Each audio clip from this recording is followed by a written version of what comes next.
দশম শ্রেণীর স্নেহভাজন ছাত্রছাত্রীরা, আজকে আমি তোমাদের মধুকবি মধুসূদন দত্তের লেখা অভিষেক কবিতাটি পড়াব। এখন অভিষেক কবিতা পড়ানোর প্রাক্কালে প্রথমে তো আমাদের কবি সম্বন্ধে একটু জানতে হবে। কবির জন্মবংশ পরিচয় তোমরা জানো যে 1824 খ্রিস্টাব্দে যশোর জেলা সাগরদাড়ি গ্রামে জন্মেছিলেন। তোমরা মধুসূদন দত্তের কবিতা ষষ্ঠ শ্রেণীতে পড়েছ, সেই বঙ্গভূমির প্রতি মনে আছে তোমাদের সবার। তা সেই কবি, সেই মধুসূদন দত্তের লেখা অভিষেক কবিতা। এখন আমাকে একটু বলতে হবে আর কি, যে কবিকে একটু বিশেষভাবে জানতে হবে, তবে কবির প্রতি একটু বিশেষ অনুরাগ তৈরি করতে হবে, নাহলে তার কবিতা পড়ে আমরা ঠিক অনুধাবন করতে পারবো না। তা কবি সম্বন্ধে যে কথাগুলো একটু বলতে হয়, মধুসূদন দত্তকে বলা হচ্ছে নবজাগৃতির প্রতীক, রেনেসাঁসের প্রতিভূ। রেনেসাঁস বলতে তোমরা কি বোঝো? নবজাগরণ। তাহলে মধুসূদন দত্ত বাংলা সাহিত্যে রেনেসাঁস এনেছিলেন। বাংলা সাহিত্যে তার দুটো অবিস্মরণীয় কীর্তি রয়েছে। এক, যে তিনি পয়ারের বেড়ি ভেঙে অমৃতক্ষর ছন্দের প্রচলন করেছিলেন। পয়ার হচ্ছে অন্তে মিল ছিল। যেমন দেখো, যে মহাভারতের কথা অমৃত সমান, কাশিরাম দাস হয়ে শুনে পুণ্যবান, এই মান আর বান এই অন্তে মিল ছিল আগে। কিন্তু মধুসূদন দত্ত এই পয়ারের বেড়ি ভেঙে তিনি অমৃতাক্ষর ছন্দের প্রচলন করেছিলেন। আরেকটা যে কৃতিত্বের কথা আমাদের সর্বাগ্রে বলা প্রয়োজন, যে তিনি প্রচলিত শাশ্বত চিন্তাধারার মূলে কুঠারাঘাত এনেছিলেন।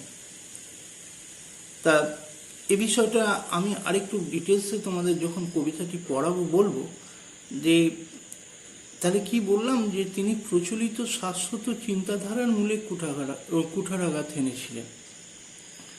এরপরে আমি আবার প্রসঙ্গে ফিরে যাচ্ছি, যে তাহলে আমরা পড়তে চাইছি কি কবিতা অভিষেক। এরপরে আমরা মূল উৎস জানব। এই কবিতাটির মূল উৎস হচ্ছে মধুসূদন দত্তের শ্রেষ্ঠ কাব্য মঞ্জুষা মেঘনাদ বধ কাব্য। এই মেঘনাদ বধ কাব্যের 9টি স্বর্গ আছে। এর প্রকাশকাল হচ্ছে 1861। এই মেঘনাদ বধ কাব্যের 9টি স্বর্গ আমি একটু আগে বলছিলাম তোমাদের কাছে।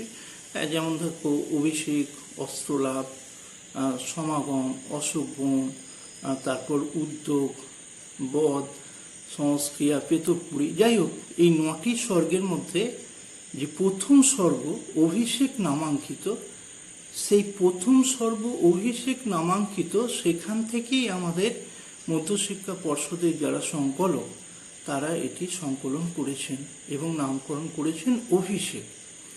এখন প্রসঙ্গক্রমে আরও বলতে হবে আমাকে, যে এই যে প্রথম স্বর্গ অভিষেক বললাম, যেখানে মূল উৎস বলছি, তাহলে মূল উৎস হচ্ছে মেঘনাদ বধ কাব্যের প্রথম স্বর্গ অভিষেক নামাঙ্কিত। এই যে প্রথম স্বর্গের মোট 785টি চরণ আছে, কিন্তু আমাদের পাঠ্য হচ্ছে 657 থেকে 762, অর্থাৎ মোট 106টি চরণ কিন্তু আমাদের পাঠ্য। আর যাই হোক, আমরা কিন্তু বিন্দুতে সিন্ধু দর্শন করব। এই একটু আগে তোমাদের কাছে বলেছিলাম যে মধুসূদন দত্ত কী করেছিলেন, প্রচলিত শাশ্বত চিন্তাধারার মূলে কুঠারাঘাত এনেছিলেন। এই যে মেঘনাদ বধ কাব্যের ক্ষেত্রে আমি কি বললাম, যে মধুসূদন দত্তের শ্রেষ্ঠ কাব্য মঞ্জুষা হচ্ছে মেঘনাদ বধ কাব্য। প্রাচ্য এবং পাশ্চাত্য রীতির সংমিশ্রণে তিনি গড়ে তুলেছিলেন এই মেঘনাদ বধ কাব্য। কি নেই এখানে? কাহিনীটা অবশ্যই ধার করা।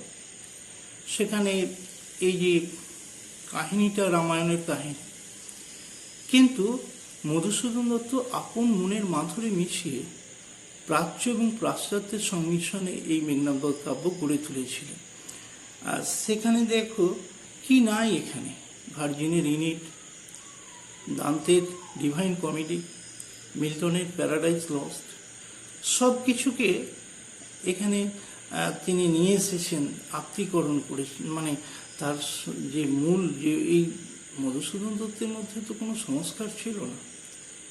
তিনি একদিকে প্রাচ্য, অপরদিকে পাশ্চাত্য, দুইয়ের সংমিশ্রণে গড়ে তুলেছিলেন। আর সবচেয়ে বড় কথা হচ্ছে, যে এখানে থেমে গিয়েছিলাম বলতে গিয়ে, যে তিনি কি করেছিলেন, তাকে আমি বলেছিলাম কি তিনি প্রচলিত শাশ্বত চিন্তাধারার মূলে কুঠারাঘাত এনেছিলেন। এই কথাটা বলে থেমে গিয়েছিলাম। আমি বললাম যে পরে বলছি। কেন বলছি? তাহলে আমি কি বললাম যে কাহিনীটা রামায়ণের ধার করা, কিন্তু মধুসূদন দত্তের স্বাতন্ত্র্য হচ্ছে যে রামায়ণের কাহিনী অনুসারে আমাদের কাছে কি রাম হচ্ছে দেবতা, রাবণ হচ্ছে রাক্ষস আমাদের কাছে। কিন্তু মধুকবির দৃষ্টিতে রামও মানুষ, রাবণও মানুষ। রায়নারায়ণ বসুকে লেখা একটি পত্র, তোমরা বোধহয় ক্লাস 8-এ পড়েছিলে, আর সেখানে বলেছিলাম হয়তো পড়াতে গিয়ে, যে তিনি বলছেন যে I despise Ram and his rebels, আমি রাম এবং তার অনুচর বৃন্দকে ঘৃণা করি। মাই ফেভারিট ইন্দ্রজিৎ, অর্থাৎ তার প্রিয় হচ্ছে কে? ইন্দ্রজিৎ। এবং শুধু তাই নয়, ষষ্ঠ স্বর্গ বধ যখন লিখছেন মধুসূদন দত্ত রায়নারায়ণ বসুকে লিখছেন একটা জায়গায় যে it cost me many tears to kill him, অর্থাৎ ইন্দ্রজিৎকে মারার জন্য আমাকে অনেক চোখের জল ফেলতে হয়েছে। তাহলে তার সৃষ্ট ইন্দ্রজিৎ চরিত্রটি যে অনন্য সাধারণ হবে এ বিষয়ে কোনো সন্দেহ নাই। তাহলে আমি আবার পাঠ্যাংশে ফিরে যাই, যে তাহলে পড়তে চাইছি কি আমরা? অভিষেক। তাহলে মূল উৎস কি বললাম? মেঘনাদ বধ কাব্যের প্রথম স্বর্গ অভিষেক নামাঙ্কিত, সেখান থেকে নেওয়া হয়েছে। আর আমরা পাঠ্যাংশে আমি পরে থেকে আর একটু কি বললাম, যে একটু খণ্ড অংশ আমরা পড়বো, পুরোটা নয়। মোট আমরা 106টি চরণ পড়বো, যেখানে 785টি চরণ আছে। তাহলে যেহেতু খণ্ড অংশ পড়বো আমরা, তাহলে বিষয়টা একটু, এর আগের কাহিনীটা একটু সর্বাগ্রে বলা প্রয়োজন, নাহলে বিষয় বুঝতে পারবে না। আগে এর একটু ঘটনা আছে। ঘটনাটা কি? রাবণের প্রিয় পুত্র বীরবাহু যুদ্ধক্ষেত্রে নিহত হয়েছেন। ভগ্নদূত মকরাক্ষের মুখে রাবণ যখন তার প্রিয় পুত্রের নিধন বার্তা শুনছেন, তা এবং পরবর্তী পর্যায়ে তিনি শোকে আচ্ছন্ন হয়ে পড়ছেন, এবং পরবর্তী ক্ষেত্রে আমরা দেখব যে শোকে আকুল হয়ে তার বীরবাহুর মাতা চিত্রাঙ্গদা এসে রাবণকে অভিযুক্ত করছেন। সেহেন পরিস্থিতিতে পুত্রহন্তার প্রতিশোধ নেবার জন্য রাবণ যুদ্ধযাত্রার জন্য প্রস্তুতি নিচ্ছে। আর আগে কি বলছিলাম, যে তার দৃষ্টিতে রামও মানুষ, রাবণও মানুষ, বরং তার ফেভারিট হচ্ছে রাবণ এবং তার পুত্র ইন্দ্রজিৎ। এবং যেহেতু রাবণ ছিলেন বীর, তার বীর পদভারে ত্রিভুবনব্যাপী একটা কম্পন অনুভূত হয়েছে। সেই কম্পন বরুণের স্ত্রী প্রবাল আসনে গিয়ে পৌঁছেছে, এবং তিনি তার প্রিয় সখীকে এই কম্পনের কারণ অনুসন্ধানের জন্য প্রেরণ করেছেন। এবং প্রিয় সখী সেখানে গেছেন আর কি, বারুণী পাঠিয়েছেন তার সখীকে কমলার কাছে। কমলা কি? লক্ষ্মী দেবী, যার এক অংশে সীতা দেবীর জন্ম। এই লক্ষ্মী দেবীর আসল উদ্দেশ্য কি ছিল? যেহেতু রাবণ সীতা দেবীকে অপহরণ করেছিলেন, তাহলে লঙ্কার সর্বনাশকে ত্বরান্বিত করাই ছিল লক্ষ্মী দেবীর আসল উদ্দেশ্য। এবং সেই জন্য তিনি কি করেছিলেন, যে ইন্দ্রজিতের ধাত্রীমাতার ছদ্মবেশ ধারণ করে তিনি সেখানে সেই প্রমোদ উদ্যানে ইন্দ্রজিৎ, যেখানে তিনি তার প্রিয়তমা পত্নী প্রমীলা সহ অন্যান্য সখীদের নিয়ে প্রমোদ ব্যসনে মত্ত সেহানো পরিস্থিতিতে সেখানে গিয়ে হাজির হচ্ছেন। পাঠ্যাংশের শুরু হচ্ছে এখান থেকে। তা এই বিষয়টা মাথায় রেখে দিতে হয়। এবং তারপর দেখো কাহিনীটা ঠিক এই জায়গা থেকেই শুরু হচ্ছে। যে তাহলে আমি কি বলে শেষ করলাম, যে প্রভাসা রাক্ষসের ছদ্মবেশ ধারণ করে লক্ষ্মী দেবী যাচ্ছেন কোথায়? না, প্রমোদ উদ্যানে। সেখানে কে রয়েছেন? ইন্দ্রজিৎ আছেন, তার প্রিয়তমা পত্নী প্রমীলার সঙ্গে তিনি সেখানে আরও সখীদের সঙ্গে তিনি সেখানে আছেন। এহেন পরিস্থিতিতে সেখানে গিয়ে হাজির হচ্ছেন প্রভাসা রাক্ষসীর ছদ্মবেশ ধারণ করে লক্ষ্মী দেবী। এখান থেকেই পাঠ্যাংশে শুরু হচ্ছে। তার আগে একটুখানি বিষয় আমি বলে দিই, যে পাঠ্যাংশের নামকরণ হচ্ছে অভিষেক। অভিষেক কথার অর্থটা একটু জানা প্রয়োজন, যে অভিষেক কথার অর্থ কি? নতুন পদে অভিষিক্ত হওয়া। এখানে কার অভিষেকের কথা বলা হচ্ছে? রাবণ পুত্র ইন্দ্রজিতের অভিষেকের কথা বলা হচ্ছে। এবং এই অভিষেক নামকরণ কেন সার্থক, আগে টেক্সটটা পড়িয়ে নেই, তাহলে তোমরা বিষয়টা আরও অনুধাবন করতে পারবে। তাহলে বিষয়টা একবার সরলীকরণ করে দিই, খুব একটা বেশি ভাববার বিষয় নয়। তাহলে পড়াতে চাইছি নবজাগৃতির প্রতীক, রেনেসাঁসের প্রতিভু মধুসূদন দত্তের অমর সৃষ্টি মেঘনাদ বধ কাব্যের প্রথম সর্ব অভিষেক নামাঙ্কিত। সেখান থেকে আমাদের খণ্ড অংশ পাঠ্য, তা সংকলকরা নামকরণ করছেন অভিষেক। এবং আমি আরও বলে দিলাম যে অভিষেক কথার অর্থ হচ্ছে নতুন পদে অভিষিক্ত হওয়া। এখানে কার অভিষেকের কথা বলা হচ্ছে? রাবণ পুত্র ইন্দ্রজিতের অভিষেকের কথা বলা হচ্ছে। এবং কোন পরিস্থিতিতে অভিষেকের কথা বলা হচ্ছে সেটা আমি পরে আসছি আরও, আর আমরা পড়তে পড়তে বিষয়টাকে অনুধাবন করতে পারবো। এবং তারপর আমি বলেছি যে পড়ানোর প্রাকালে যে কথাটা মাথায় রাখতে হবে সেটা হচ্ছে যে এর একটা, যেহেতু আমরা খণ্ড অংশ পাঠ করব, একটা ঘটনা আছে, সেই ঘটনার কথা আমি তোমাদের কাছে ব্যক্ত বললাম। তা যাই হোক, এবার দেখো টেক্সটে চলে যাই, কি বলা আছে। তাহলে এখানে টেক্সটের বিষয়টা কি, যে কনক আসন ত্যাগ করে সেখানে প্রভাসা রাক্ষসীর ছদ্মবেশ ধারণ করে লক্ষ্মী দেবী হাজির হয়েছেন প্রমোদ উদ্যানে।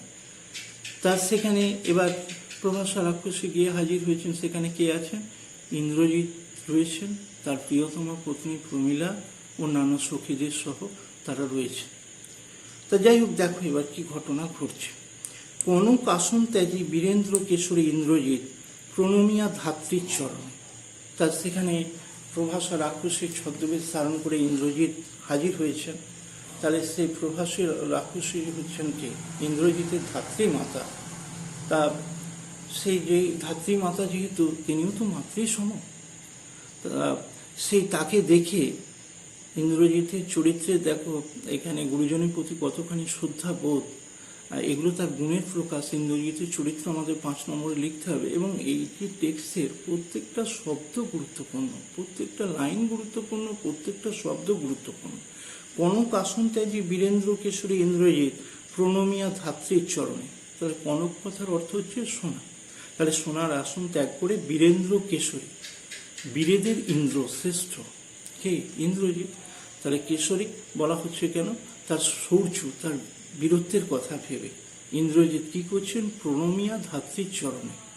ইন্দ্রজিতের চরিত্রের মহানুভবতা দেখো, ধাত্রী মাতাকে দেখে তিনি কনক আসন ত্যাগ করে সেই ধাত্রী মাতার চরণে তিনি প্রণাম নিবেদন করছেন।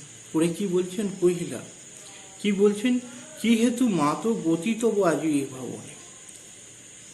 তিনি এই ধাত্রী মাতার এখানে আসার কারণটা অনুধাবন করতে চাইছেন। কি হেতু মাত, তাকে মা বলে সম্বোধন করছেন। ধাত্রী মাতা তো মাতৃসম, ধাত্রী মাতা বলতে তোমরা যাকে দাইমা বল। কি হেতু মাত গতি তব আজি এই ভবনে, যে তোমার এখানে আসার কারণ কি? কহ দাসে লঙ্কার কুশল। ওই যে বললাম যে প্রত্যেকটা লাইন গুরুত্বপূর্ণ, প্রত্যেকটা শব্দ গুরুত্বপূর্ণ। ইন্দ্রজিতের চারিত্রিক বৈশিষ্ট্য তোমাদের লিখতে হবে।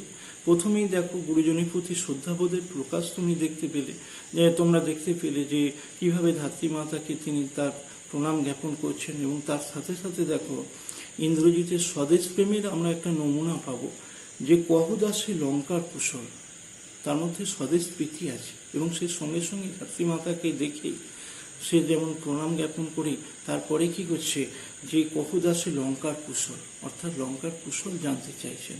এটা ইন্দ্রজিতের কোন চারিত্রিক বৈশিষ্ট্যের পরিচয় মেলে? তার সজাত্মক প্রীতি, স্বদেশ ভাবনার পরিচয় মেলে। শিরচুম্বী ছদ্মবেশী অম্বুরা শিশুতা উত্তরিলা। তা আমি তো আগেই বলেছি যে লক্ষ্মী দেবী প্রভাসা রাক্ষসীর ছদ্মবেশ ধারণ করে গেছেন প্রমোদ উদ্যানে। তা এবং লক্ষ্মী দেবীর আসল উদ্দেশ্যের কথা আমি তোমাদের কাছে বলেছি, যে লঙ্কার সর্বনাশকে ত্বরান্বিত করা। এবং সেই জন্যই লক্ষ্মী দেবী ছলনার আশ্রয় নিচ্ছেন। তিনি শির চুম্বন করে ছদ্মবেশী অম্বুরা শিশুতা উত্তরিলা। অম্বু কথার অর্থ হচ্ছে জল। তাহলে অম্বুরা শিশুতা মানে কন্যা, উত্তরিলা অম্বুরা শিশুতা লক্ষ্মী দেবীর উদ্দেশ্যে বলা হচ্ছে কেন? অম্বু মানে জল। সে যখন দেবাসুর মিলে সেই সমুদ্র মন্থন হয়েছিল, সে তখন কি হয়েছিল? সেই সমুদ্রের অতল গহ্বর থেকে সেই অমৃতের ভাণ্ড নিয়ে লক্ষ্মী দেবী উঠে এসেছিলেন। তাই সেখানে অম্বুরা শিশুতা মানে সমুদ্র কন্যা বলা হচ্ছে লক্ষ্মী দেবীকে। উত্তরীরা কি উত্তর দিচ্ছে? হায় পুত্র কি আর কহিব কনক লঙ্কার দশা। তিনি বলছেন যে হায় পুত্র কি আর কহিব কনক লঙ্কার দশা, কনক লঙ্কার দুর্দশার কথা তোমাকে আর কি বলবো। ঘোরতর রণে হত প্রিয় ভাই তব বীর বাহুবলী।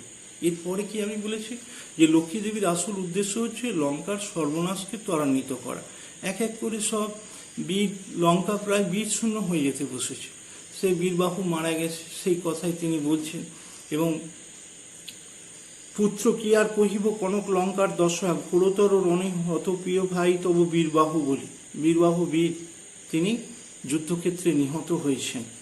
তার শোকে মহাশোকী রাক্ষসাধিপতি সসৈন্যে সাজেন আজি যুজিতে আপনি। এবং সেখানে আমি তোমাদের বলেছি তো পূর্বের ঘটনা বলতে গিয়ে যে রাবণ সেই পুত্র হন্তার প্রতিশোধ নেবার জন্য যুদ্ধযাত্রার প্রস্তুতি নিচ্ছেন, এবং সেটাই লক্ষ্মীদেবী বলছেন।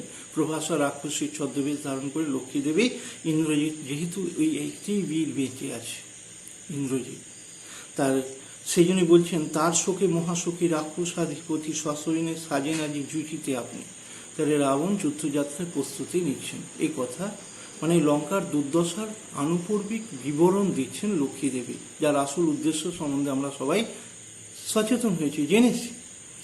জিজ্ঞাসিলা মহাবাবু বিস্ময় মানিয়া কি কহিলা ভগবতী। সে বিস্মিত হয়ে গেছে, কারণ প্রশ্ন আসবে যে তার বিস্ময়ের কারণ কি। তার কারণটা আমরা জানতে পারবো পরেই আছে, দেখো। জিজ্ঞাসিলা মহাবাবু বিস্ময় মানিয়া কি কহিলা ভগবতী, অর্থাৎ তাকে মাতৃজ্ঞানে, তা ভগবতী বলতে মাতৃর সম, তা সেই জন্য বলছেন কি কহিলা ভগবতী, জিজ্ঞাসা চিহ্ন, যে তুমি কি বলছো, এটা কেন বলছো, কেন তার বিস্ময়। কে বধিল কবে প্রিয়ানুজে, প্রিয় অনুজ মানে ছোট, অনুজ কথার অর্থ হচ্ছে ছোট, তাহলে প্রিয়ানুজ ইন্দ্রজিতের কনিষ্ঠ ভ্রাতা বীরবাহু, সেই জন্য বলছে যে কে কবে সে আমার প্রিয় অনুজ অর্থাৎ ছোট ভাইকে কে হত্যা করলো। নিসারণে সংহারিনু আমি রঘুবরে, ইন্দ্রজিৎ বীর, তিনি নিসারণে রাত্রিকালীন যুদ্ধে তিনি কি করেছিলেন, রঘুবর, রঘু বংশযত রামচন্দ্র, তাকে তিনি সংহার করেছিলেন। আর কি করেছিলেন, খণ্ড খণ্ড করিয়া কাটিনু বড়শি প্রচণ্ড স্বর বৈরী দলে, তাহলে স্বর নিক্ষেপ করে তাকে খণ্ড খণ্ড করে কেটে ফেলেছিলাম। তবে এই বারতা, এই অদ্ভুত বারতা জননী কোথা পাইলে তুমি শীঘ্র কহ দাস। প্রত্যেকটা লাইনে প্রশ্ন আমি আগেই বলেছি বারবার, এবং পড়াবার সময়ও আবার বলছি যে তবে এই বার্তা, এই অদ্ভুত বার্তা জননী কোথা পাইলে তুমি শীঘ্র কহ দাস। তাহলে তবে এই বার্তা, এই অদ্ভুত বার্তা, এই বার্তাকে অদ্ভুত বলা হচ্ছে কেন, না কেন অদ্ভুত বলা হচ্ছে তোমরা নিশ্চয়ই অনুধাবন করতে পারলে। যে রাত্রিকালীন যুদ্ধে ইন্দ্রজিৎ কি করেছিলেন, সেই রঘুবর রামচন্দ্রকে তিনি খণ্ড খণ্ড করে কেটে ফেলেছিলেন, তাহলে সে আবার কি করে তার ভাতৃহন্তার কারণ হতে পারে, সেটাই তার কাছে বিস্ময়। এবং সেই বার্তা, সেই জন্যই তিনি সেটাকে অদ্ভুত বলছেন। এই অদ্ভুত বার্তা জননী কোথা পাইলে তুমি শীঘ্র কহ দাসে। এরপর দেখো, রত্নাকর রত্নোত্তমা ইন্দিরা সুন্দরী উত্তরীলা, রত্নাকর রত্নের আকর, রত্নোত্তমা রত্নের উত্তম শ্রেষ্ঠ, ইন্দিরা সুন্দরী উত্তরীলা অর্থাৎ লক্ষ্মী দেবী ইন্দিরা সুন্দরী, তা সেই তিনি উত্তর দিচ্ছেন। লক্ষ্মী দেবীর অপর নাম হায় পুত্র মায়াবী মানব সীতাপতি। তিনি কি বলছেন, হায় পুত্র মায়াবী মানব সীতাপতি। এ প্রসঙ্গে বলি, আমি একটু আগে বলেছি তোমাদের কাছে যে রাজনারায়ণ বসুকে লেখা মধুসূদনের সেই পত্র কেন বলেছিলাম, ধানবান্তে কেন শিবের গীত গাওয়া হয়েছিল। দেখো যে তিনি কি বলছেন পরিষ্কার, মেঘনাদ দত্ত কাব্য যখন লিখছেন তখন তিনি বলছেন যে গাইব মা বীররসে ভাসে মহাগীত। যদিও আমরা দেখবো যে বীররসে জয়গান গাইতে গিয়েও তিনি সেখানে করুণ রসে ছড়াছড়ি, সে বিষয়ে মধুসূদন দত্তের স্খলন আমরা দেখতে পাবো। কিন্তু তার সাথে সাথে যদি মেঘনাদ দত্ত কাব্য যখন তোমরা বড় হয়ে পড়বে, এবং সর্বোপরি যে বিষয়টা তিনি বলছেন রাজনারায়ণ বসুকে, ওই যে বললাম একটু আগে, I despise Ram and his rebels, আমি রাম এবং তার অনুচর বৃন্দকে ঘৃণা করি। কেন না, রাবণ তিনি ছিলেন বীর তেজস্বী পুরুষ, ইন্দ্রজিৎ তার প্রিয় পুত্র ইন্দ্রজিৎ তিনিও হচ্ছেন বীর শ্রেষ্ঠ। অপরদিকে রামচন্দ্র তিনি কিন্তু, আমরা দেবতা জ্ঞানের সেবা করি, তিনি ওই মধুসূদন দত্তের দৃষ্টিতে রামচন্দ্র হচ্ছেন কি, যে সবসময় সেই দেবতার অনুগ্রহ প্রার্থী, কৃপা প্রার্থী। এবং যাই হোক, সেই জন্য দেখো, এবং তিনি কি করেছিলেন, এই যে হায় পুত্র মায়াবী মানব সীতাপতি, তিনি হচ্ছেন কি, সেই মায়াদেবীর ছলনায় তিনি এখানে কি করেছেন, যেহেতু তার মায়াদেবী তার সহায়ক ছিলেন, সেই জন্য তার উদ্দেশ্যে বলছেন, হায় পুত্র মায়াবী মানব সীতাপতি। সীতার প্রতি, সীতার স্বামী রামচন্দ্র, তিনি হচ্ছেন মায়াবী মানব, অর্থাৎ তিনি একজন মায়াবী মানুষ। তব স্বরে মরিয়া বাঁচিল। সেই মায়াদেবীর কৃপায় সে কি হয়েছে, সেই স্বর নিক্ষেপ করে তাকে খণ্ড খণ্ড করে কাটলেও সে আবার মরেও আবার বেঁচে উঠেছে। অলৌকিক ঘটনা। যাও তুমি তরা করি, রক্ষ রক্ষ কুলমান, এ কাল সমরে রক্ষ চূড়ামণি। আসল উদ্দেশ্য কোনটা? লঙ্কার সর্বনাশকে ত্বরান্বিত করা। এই একটাই প্রদীপ আছে, সেটাকে নিভিয়ে দেওয়া। এটাই তাকে কি করা হচ্ছে, উত্তেজিত করা হচ্ছে। এবং সেই জন্যই বলছেন, যাও তুমি তরা করি, রক্ষ রক্ষ কুলমান, এ কাল সমরে রক্ষ চূড়ামণি। যে তুমি শীঘ্র করে যাও এবং রক্ষকুলের মান তুমি রক্ষা করো। এর পরবর্তী পর্যায়ে দেখো যে কি বলা হচ্ছে, ছিনিলা কুসুম দাম রসে মহাবলী মেঘনাথ। এরপরে আমরা ইন্দ্রজিতের চরিত্রের একটা পট পরিবর্তন দেখতে পাব। আমি আগেই বলেছি যে সেখানে প্রমোদ উদ্যানে তিনি প্রিয়তমা পত্নী নিয়ে তিনি প্রমোদ বিহারে রত ছিলেন। তা সেখানে প্রভাসা রাক্ষসী ছদ্মবেশধারী সেই লক্ষ্মী দেবীর মুখে তিনি যখন লঙ্কার সমূহ সর্বনাশের কথা অবগত হলেন এবং তার ভাতৃহন্তার কথা অবগত হলেন, তখন ইন্দ্রজিতের কি কাজ হবে? স্বদেশ ভাবনায় উদ্বুদ্ধ ইন্দ্রজিৎ এবার তিনি তাকে সমুচিত শিক্ষাদানের উদ্দেশ্যে এগিয়ে যাবেন, এটাই স্বাভাবিক এবং সেটাই ঘটছে। দেখো, তিনি অনুতাপানলে দগ্ধ হচ্ছেন। ছিনিলা কুসুম দাম রসে মহাবলী মেঘনাথ। ঠিক কী করছে সেই তারা কি সেখানে তো যাকে আমরা বলি যে হনিমুন, তো সেই প্রমোদ উদ্যানে তিনি প্রিয়তম পত্নী নিয়ে প্রমোদ বিহার মত্ত ছিলেন। তা সেই ফুলের মালা তিনি ছিঁড়ে ফেলছেন। ঠেলাইলা কনক বলয় দূরে, সোনার বালা তিনি দূরে ছুঁড়ে ফেলে দিলেন। পদতলে পরিশোভিল কুণ্ডল, তো সেই কুণ্ডল কানে সেখানে কি হলো, পায়ের নিচে পড়ে শোভা পেতে লাগলো। যথা অশোকের ফুল অশোকের তলে আভাময়। মধুসূদন ছিলেন উপমা প্রয়োগে সিদ্ধস্ত, বলা হয়ে গেল, কিন্তু পাঠককে বোঝাবার জন্য বিষয়টা আরো হৃদয়গ্রাহী করে তোলার জন্য একটা উপমার কথা বলছেন। সেখানে কি বলা হচ্ছে, যথা অশোকের ফুল অশোকের তলে আভাময়। যেমন করে অশোক ফুল তোমরা দেখেছো, লাল রঙের অশোক ফুল থোকা থোকা হয়, সেই অশোকের ফুল যেমন অশোক গাছের নিচে পড়ে যেমন কি শোভা বিকিরণ করে, ঠিক সেইভাবে তার ওই ছুঁড়ে ফেলে দেওয়া যে ওই কনক বলয় সোনার বালা অলঙ্কার, তার সেগুলো শোভা পেতে লাগলো। ধিক মোড়ে কহিলা গম্ভীরে কুমার, হা ধিক মোড়ে। তিনি অনুতাপানলে দগ্ধ হচ্ছেন, আত্মসমালোচনায় প্রবৃত্ত হচ্ছেন। এছাড়া ইন্দ্রজিতের চারিত্রিক বৈশিষ্ট্য। তিনি বলছেন, ধিক মোড়ে কহিলা গম্ভীরে কুমার, হা ধিক মোড়ে। নিজেকে ধিক্কার জ্ঞাপন করছেন। বৈরী দল বেড়ে স্বর্ণ লঙ্কা, হেথা আমি বামা দল মাঝে। বৈরী দল মানে শত্রুপক্ষ, স্বর্ণ লঙ্কাকে ঘিরে ধরেছে। হেথা আমি বামা দল মাঝে, বামা মানে নারী সঙ্গ। এই কি সাজে আমারে, দশানন আত্মজ আমি ইন্দ্রজিৎ। তিনি নিজেকে ধিক্কার প্রদর্শন করে বলছেন যে এটা আমার সমুচিত কাজ হয়নি। আমি হচ্ছি দশানন, অর্থাৎ 10 আননযুক্ত কে, রাবণ, তারই আত্মজ, আত্মা থেকে জাত, তারই পুত্র আমি, তার এটা আমার পক্ষে শোভনীয় নয়। এই যে ইন্দ্রজিতের আরেকটি চারিত্রিক বৈশিষ্ট্য তোমরা পেলে, সেটা হচ্ছে তিনি নিজে আত্মসমালোচনায় পবিত্র হচ্ছেন। অনুরোধ তরা করি, ঘুচাবো এ অপবাদ বোধি রিপুকুলে। ইন্দ্রজিতের শৌর্যের পরিচয়, বীরত্বের পরিচয়, তিনি বীর, এবং সেই জন্যই তিনি বলছেন, অনুরোধ তরা করি, ঘুচাবো এ অপবাদ বোধি রিপুকুলে। শীঘ্র করে রথ নিয়ে এসো, আমি এই অপবাদ দূর করে, আমি শত্রুপক্ষকে বিনাশ করে এই অপবাদ দূর করব। তাহলে ঘুচাবো এই অপবাদ, কোনটা অপবাদ?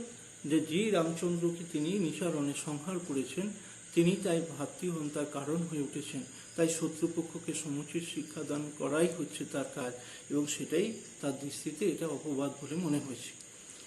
সাজিলা রথীন্দ্র সব বীর আভরণে, রথীন্দ্র যুক্ত বিষয়, রথীদের ইন্দ্র, রথীদের শ্রেষ্ঠ বীর কে? ইন্দ্রজিৎ, বীর আভরণে। এবার আবার দেখো, বলেছি আমি একটু আগে যে মধুসূদন দত্ত ছিলেন উপমা প্রয়োগে সিদ্ধহস্ত। তিনি কি বলছেন, হৈমবতী সুত যথা নাসিতে তারকে মহাসু। যেমন করে হৈমবতী সুত মানে হৈমবতীর কন্যা কে? এই হৈমবতীর পুত্র কে না কার্তিক, যেমন করে তারকাসুরকে বধ করেছিলেন। যে বলছে হৈমবতী সুত যথা নাসিতে তারকে মহাসুর, অর্থাৎ আমরা কি জানি যে হৈমবতীর পুত্র কার্তিক তিনি কি করেছিলেন, তারকাসুরকে নিধন করেছিলেন। কিংবা যথা বিহন্নলা রূপী কিরীটী, বিহন্নলা রূপ ধারণ করে, বিহন্নলা বলতে নপুংসক, যাদের তোমরা সোজা কথা হিজড়ে বলে থাকো, সেই অর্জুন কি করেছিলেন, সেই যখন তারা সেই অজ্ঞাতবাসে ছিলেন, তিনি তখন সেই বিহন্নলা রূপ অর্থাৎ সেই নপুংসকের রূপ ধারণ করে বিরাট পুত্রের সঙ্গে সেই গোধন উদ্ধার করতে গিয়েছিলেন। সেখানে সেই কিরীটী অর্থাৎ সেই অর্জুনের কথা বলা হচ্ছে। যেমন করে বিহন্নলা রূপ ধারণ করে অর্জুন যেমন বিরাট পুত্র উত্তরের সঙ্গে সেই গোধন উদ্ধার করতে গিয়েছিলেন, ঠিক সেরকম সাজিলা সুর সমীবৃক্ষ মূলে, সমীবৃক্ষ হচ্ছে কাঁটাওয়ালা বৃক্ষ, তা সেরকম করে বীর এখানে ইন্দ্রজিৎ সেজে উঠছে। তাহলে এখানে তুলনা হিসেবে কি দেওয়া হলো, যে হৈমবতী পুত্র কার্তিক যেমন তারকাসুরকে বধ করার জন্য সেজে উঠেছিলেন, যেমন করে বিহন্নলা রূপ ধারণ করে অর্জুন যেমন করে সেই বিরাট পুত্রের সঙ্গে গোধন উদ্ধার করতে গিয়েছিলেন, ঠিক সেইভাবে ইন্দ্রজিৎ সেজে উঠছেন। এরপর দেখো আরও তার বর্ণনা। মেঘবর্ণ রথ চক্র বিজলির ছটা, ধ্বজ ইন্দ্রচাপরূপী তুরঙ্গম বেগে আশুগতি, অর্থাৎ তার রথ হচ্ছে মেঘের মতো রং, চাকাগুলো থেকে কি হচ্ছে যেন বিজলি মানে বিদ্যুতের ঝলকানি আসছে।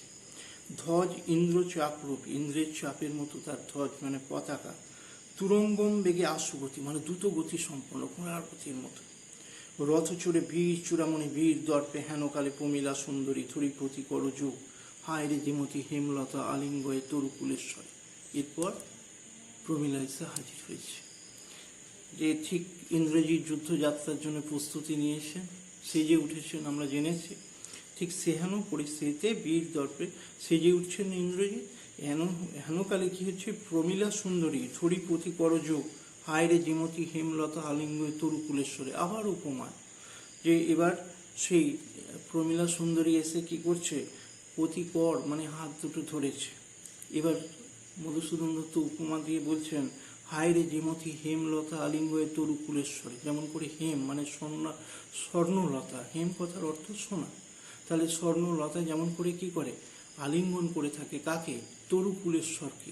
তরু মানে গাছ, তাহলে গাছেদের যে শ্রেষ্ঠ তাকে আলিঙ্গন করে কি করে, সেই স্বর্ণলতিকা সেই তাকে আলিঙ্গন করে করে থাকে, আলিঙ্গন করে থাকে। ঠিক সেরকম করেই প্রমিলা, যেহেতু তার অর্থাঙ্গিনী, একে অপরের পরিপূরক, তা সেই প্রমিলা এসে তার সে হাত দুটো ধরেছে।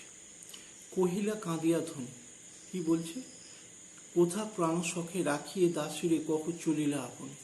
তাহলে আমাকে রেখে আপনি কোথায় চললেন, তাহলে কোথা প্রাণ শখে রাখিয়ে দাসিরে কহ চলিলা আপনি। প্রমিলার চরিত্র 3 নম্বরে আসতে পারে, যে সেখানে দেখো স্বল্প পরিসরে প্রমিলাকে আমরা তার উপস্থিতি আমরা দেখতে পাবো, কিন্তু পাঠক হিসেবে আমরা তার মধ্যেই তার অপরূপ যে চারিত্রিক মাধুর্যের পরিচয় পেয়ে যাব, যে যেহেতু তিনি অর্ধাঙ্গিনী এবং আমরা কি বলি স্বামী স্ত্রী একে অপরের পরিপূরক, তাহলে যেহেতু স্বামী চলে যাচ্ছেন, তা সেহান পরিস্থিতিতে তিনি তার উদ্দেশ্যে বলছেন, কোথা প্রাণ শখে রাখিয়ে দাসিরে কহ চলিলা আপনি। তাহলে আমাকে দাসী বলে না, যে যেহেতু স্ত্রী, যদিও এখন আমাদের ধারণার পর পরিবর্তন হয়েছে, তা তখনকার সেই প্রাচীন ধারণায় এখানে দাসী স্বরূপ আর কি। তাহলে সেই আমাকে রেখে আপনি কোথায় যাচ্ছেন, কেমনই ধরিবে প্রাণ তোমার বিরহে এ অভাগী, অর্থাৎ তোমাকে ছেড়ে আমি কি করে আমার প্রাণ ধারণ করব। তা হায় না গহন কাননে ব্রততি বাঁধিলে সাধে করি পদ, যদি তার রঙ্গরসে মনো না দিয়া মাতঙ্গ যায় চলি, তবু তারে রাখে পদাশ্রয়ে জুতো না। আবার উপমা দেখো, তাহলে আমরা পাঠক হিসেবে কি দেখলাম, যে ইন্দ্রজিৎ যুদ্ধযাত্রায় প্রস্তুতি নিয়েছেন, সেহানো পরিস্থিতিতে হঠাৎ করে প্রমিলার উপস্থিতি আমরা দেখতে পেলাম পাঠক হিসেবে। আমি বলেছি যে প্রমিলার চরিত্র স্বল্প পরিসরে আমরা দেখলেও তার অপরূপ চারিত্রিক বৈশিষ্ট্যের পরিচয় আমরা পাবো। 3 নম্বরের প্রশ্নের জন্য আমাদের তৈরি থাকতে হবে। এবং তার সাথে সাথে দেখো, এবার আমি বলেছি যে বারবার বলে যাচ্ছি যে মধুসূদন দত্ত হচ্ছেন উপমা প্রয়োগের সিদ্ধহস্ত। তিনি আমার উপমা দিয়ে কি বিষয়টাকে কিভাবে আমাদের পাঠকের কাছে আরো বেশি হৃদয়গ্রাহী, আরো মনোগ্রাহী করার জন্য কি বলছেন। হায় নাথ গহন কাননে ব্রততি বাঁধিলে সাধে করি পথ, যদি তার রঙ্গরসে মনো না দিয়া মাতঙ্গ যায় চলে। তাহলে গহন কারণে অর্থাৎ গভীর অরণ্যে, ব্রততি মানে কি লতা, বাঁধিলে সাধে করি পথ, যদি তার রঙ্গরসে মনো না দিয়া মাতঙ্গ যায় চলে। মাতঙ্গ মানে হাতি।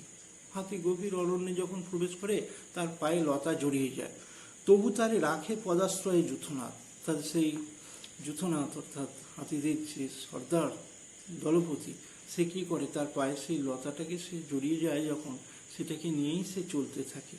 তবে কেন তুমি গুণনিধি ত্যাজ কিঙ্করীরে আজি, হাসি উত্তরিল না, এখানেই দেখো কিঙ্করীরে আজি। তাহলে এই পর্যন্ত আগে দেখে নাও। তবু তারে রাখে পদাশ্রয় যূথনাথ। তাহলে হাতি গভীর অরণ্যে প্রবেশ করলে তার পায়ে লতা জড়িয়ে গেলে সে যেমন সেটাকে নিয়েই চলতে থাকে, সেটাকে পরিত্যাগ করে না। তবে কেন তুমি গুণনিধি ত্যাজ কিঙ্করীরে আছি, তাহলে তুমি সেই আমাকে এই দাসীকে কেন তুমি আজকের দিনে পরিত্যাগ করছো আজকে? তাহলে এই কথা বলার কারণ কি না, স্বামী স্ত্রীর সম্পর্কের কথা বলতে গিয়ে আমরা কি বলেছি যে স্ত্রীকে কি বলা হয় অর্ধাঙ্গিনী, একে অপরের পরিপূরক। তাদের এই স্বল্প পরিসরে আমরা দেখতে পাবো যে তাদের দাম্পত্য প্রেমের, তারা কিন্তু রাক্ষসী নয় মধুকবিতে স্ত্রীতে, তারা যেন মর্তের মানব মানবী। এবং তাদের সেই দাম্পত্য প্রেমের মধুর সম্পর্কের কথা আমরা পাঠক হিসেবে দেখতে পাব। এবং সেখানে সেই স্বল্প পরিসরে প্রমীলা সেই ইন্দ্রজিতের উদ্দেশ্যে বলছেন যে আমাকে কেন আপনি পরিত্যাগ করে চলে যাচ্ছেন, যে গভীর অরণ্যে হাতি যখন প্রবেশ করে তার পায়ে লতা জড়িয়ে গেলে সেই লতাকে সে নিয়ে যায়। তাহলে সেরকম দাসী সদৃশ্য সেই প্রমীলা, সে তার স্বামীর উদ্দেশ্যে এই বার্তা দিতে চাইছে। পরবর্তী পর্যায়টা আমি পড়ে আসছি, দেখে নাও আগে একটু।